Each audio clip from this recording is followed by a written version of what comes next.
Alright, so Far From Home, Spider-Man Far From Home is finally here. I went to go see it on opening day actually, for like the first time ever going to an opening day, on the 2nd, and I thought the movie was great. It was really good, really enjoyable to watch. So it starts off kind of slow, doesn't like dive right into the action, which I thought was good. You see Mysterio show up in the very beginning, and then it cuts back to Peter Parker. I thought that was great, not diving into the action straight away and just, going for these character moments instead. Talk about. By the way, this is going to have spoilers in it, so if you haven't seen the movie yet, you should probably just click off this video, maybe watch it later or something, because this will be a spoiler review. Anyway, so the opening was really good. The opening kind of touches back on like the snap and like people coming back into this world. I think in this movie they called it the blip. And they call it the where Hulk snapped his fingers and brought everyone back. They seem to be calling that the blip. Which, okay, weird word for it. So they touch on that in the beginning. They talk about sort of the events of Endgame, and then we cut to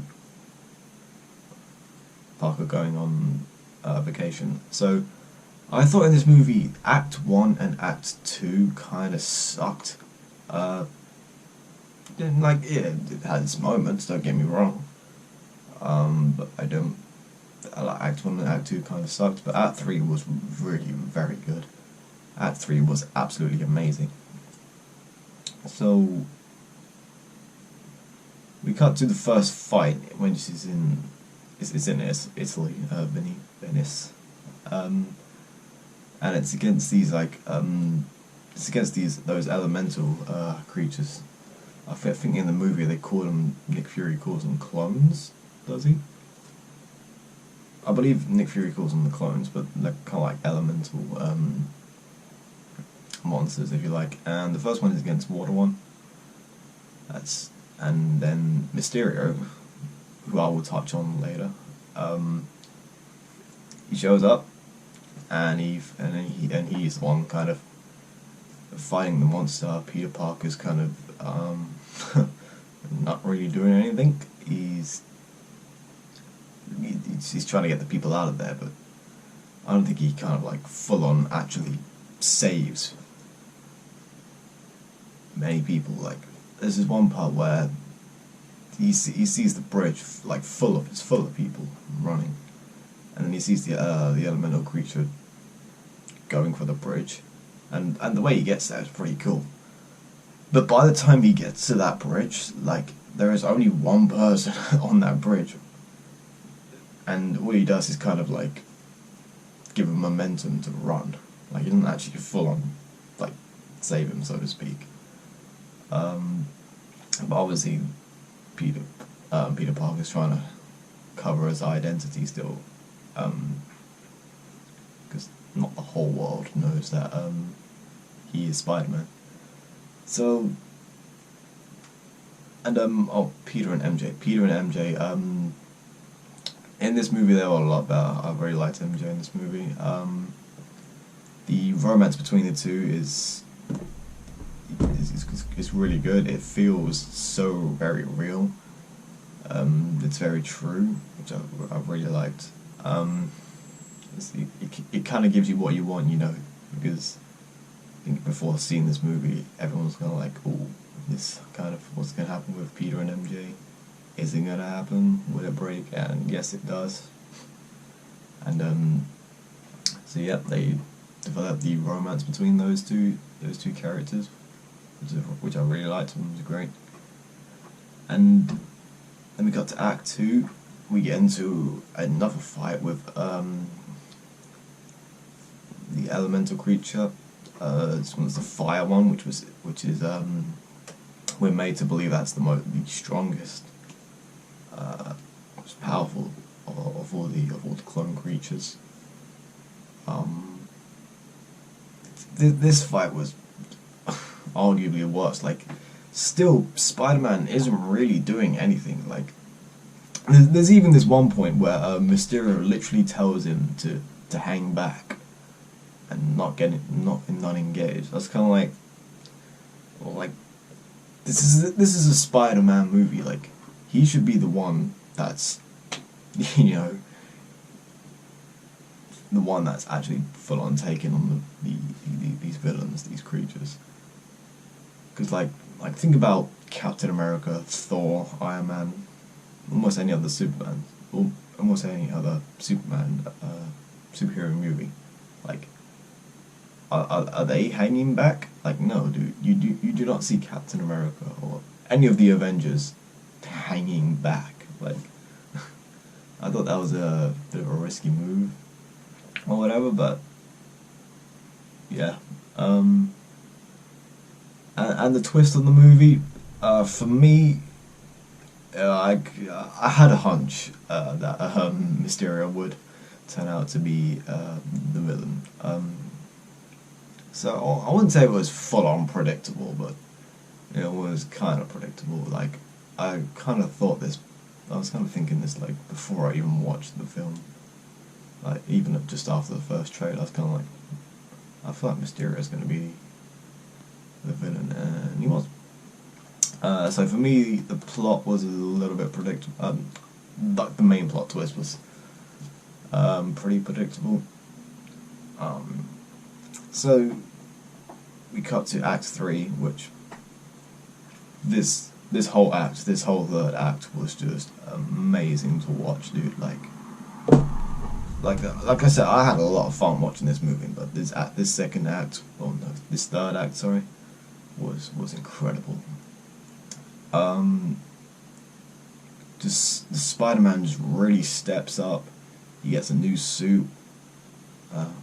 Another new suit, which is really cool. Yeah, it just looks fabulous. Dude, the visuals and the CGI in this third act, and there's one in the second act as well.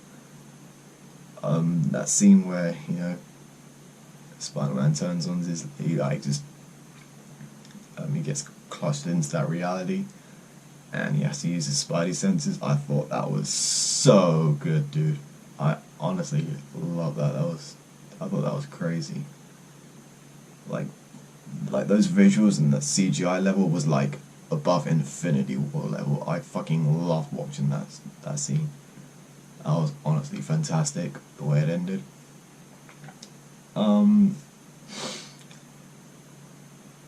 So I get onto my like sort of complaints with the film and the Spider-Man universe, where the MCU sell him. All I know is Marvel have got to cut it with this school trip shit. Like, I get this movie was literally based on a school trip. Like, that was the plot of the movie. He is on vacation, but like, if we kind of think back, and I remember correctly, in the Civil War when he was introduced, he had to lie to Aunt May and maybe others that he was on a school trip, supposedly. It's kind of like, alright. And then, then he shows up in his own movie, his Spider-Man Homecoming. Where is he? School trip. When Spider-Man like kind of really shows up in that scene in Washington, you know, how do we get to Spider-Man? A fucking school trip. And then we cut to Infinity War. How does Spider-Man enter? A school trip. Like, I don't know, like, they really got to cut it with this school trip kind of stuff, man. It's getting kind of annoying, you know. And but despite that continuing thing, still I really love this Spider-Man, dude. Like, because remember the first Spider-Man, the Sam Raimi Spider-Man, and then both the Amazing Spider-Mans. Like, they've literally just told the same story, and obviously this MCU one, it tells us similar-ish story. It's actually, by now, with the second one, it's actually kind of completely different, I'd say. But it takes Spider-Man out of New York into different environments. I mean, it even went to space. Spider-Man is so much more evolved already, and just like 3 appearances of him, which is fantastic. I love watching it instead of the same old New York Spider-Man. They obviously ditched the whole Ben Parker thing and just gave us a fresh new outlook for Spider-Man, which was great. And the last part I want to talk about is Mysterio. Dude, Mysterio for me stole the show. Every scene with Mysterio when he's fighting, or even the slow dialogue scenes, Mysterio was excellent, dude. He really did kind of steal the show for me. I thought he was great. Peter Parker and Mysterio have some great scenes together, I believe. Some of my favourite scenes together. But I think that's about all I wanted to touch on, really. I was talking about this with my friend on Twitter. We went into quite detail. We kind of agree on most things. So all in all, I would recommend seeing this movie. I thought it was great. 97% of the humour actually lands. The CGI and visuals work in that way. When Mysterio used the bath technology on Peter, was just wow. Those visuals and that artwork was just incredible to watch. That was honestly amazing. So yeah, 97% of humour actually does land, which is great. It's funny, it's goofy, it's relatable between Peter and MJ, or at least for me. And so yeah, I would very much recommend go and watch this movie. I'm probably gonna see it a second time myself, because I truly did think it was that good. But if I was to rate this movie like out of 10, I'll probably give it an 8, maybe somewhere between 8 and 8.5. It wasn't anything really amazing overall, but it definitely has its moments. It has fantastic moments. Dialogue was great. And yep, thanks for watching. Yeah.